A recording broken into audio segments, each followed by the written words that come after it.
An open court hearing on a case instituted against Honorable Mike Sonko as the former governor of Nairobi City County for events he did in the efforts he had initiated to have public land revert back to the Nairobi City County as documented.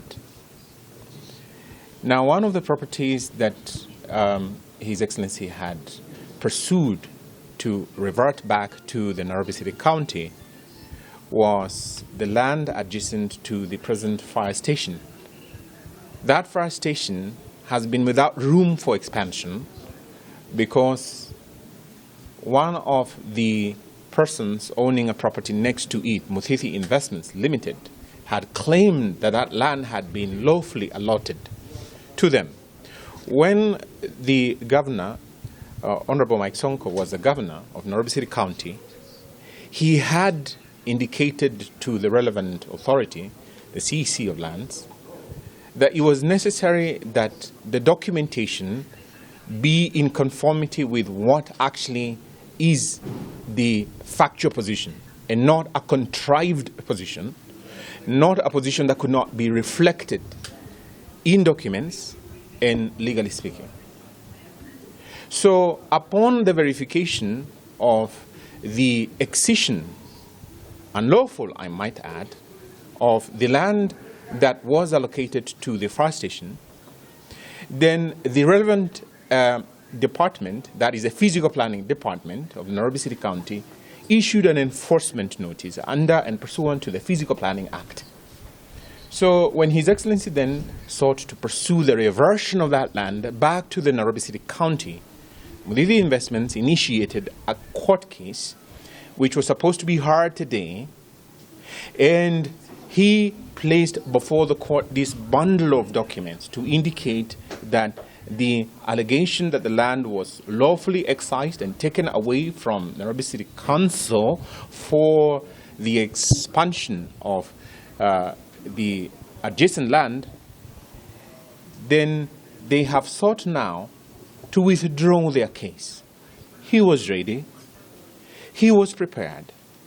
The officials from the Nairobi City County, in particular the CEC in charge of lands, was prepared to come and document and show the documentation, present to the court the evidence to back up what His Excellency, as he then was the governor of Nairobi City County, had indicated, had expressed.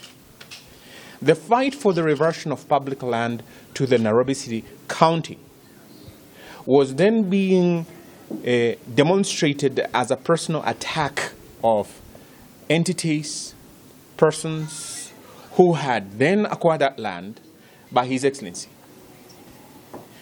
What is it that has happened to our country?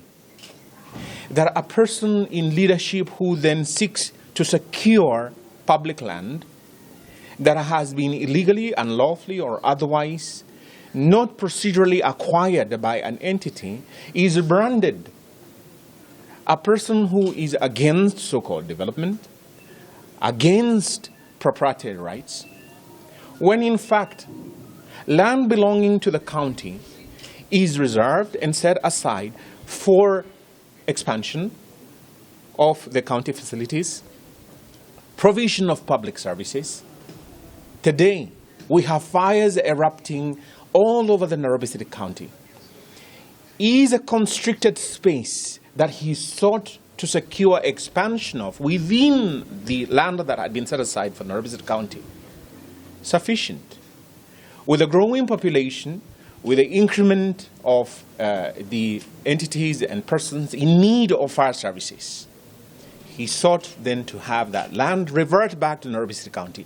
He came prepared. When a person comes to court and then he sees the evidence stacked against him and he seeks and chooses to withdraw the case, can he be blamed?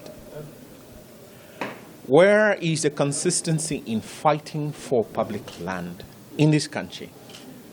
When we have that sort of action and then you brand someone who was fighting for public land as an enemy of development, then there's something wrong with our society. There's something wrong with our nation.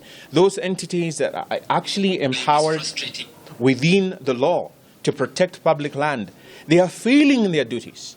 They are failing in their responsibilities. And then when someone does it, and they need the protection of the law, then there's something failing in our system when that does not materialize. Will that land then remain away, removed, and excised from the fire station? Possibly. He's no longer in control of Nairobi City County. Who will ensure that that land actually goes back, reverts back, and is actually property of Nairobi City County? We can only hope. We can only pray. But in the meanwhile, let it be known that he sought to secure the reversion of land that actually had been reserved for the Nairobi fire station. And I must challenge the present governor. Do we have other land that has been reserved for fire stations in any of the Nairobi 17 sub-counties? Do we have a fire station, for instance, in Makadara? Do we have a fire station in Kasarani? Do we have a fire station land in Langata?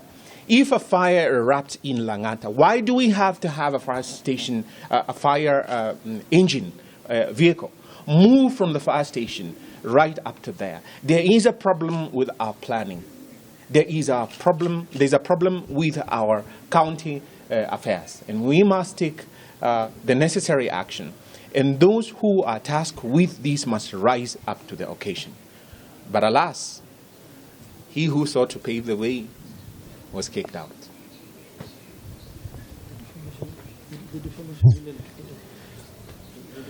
And there was an allegation, in fact, made by the claimant in this case that His Excellency had defamed them in seeing that that land had been unlawfully acquired by them.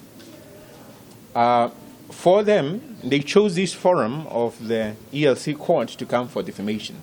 But for defamation, then you have to go in a civil court. We do not know why he chose to come to a land court to claim that he had been defamed by His Excellency. But surely if he had been defamed, then he should have come and taken the opportunity to come and clean his name here, but not run away. But now we hear that he no longer is interested in this case. If you have been defamed, obviously, the best way to do is to confront he who you say has defamed you.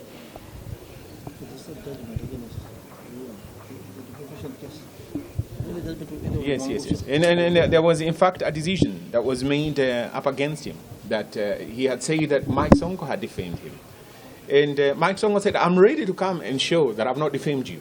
I'm ready to come and table the evidence to demonstrate that there have been judgments against you, decided already, that you have taken public land in Moranga, you have taken public land elsewhere, and therefore you are disentitled to the claim that you have been defamed. And he was ordered to pay Honorable Mike Sonko's costs. What's going on in our country?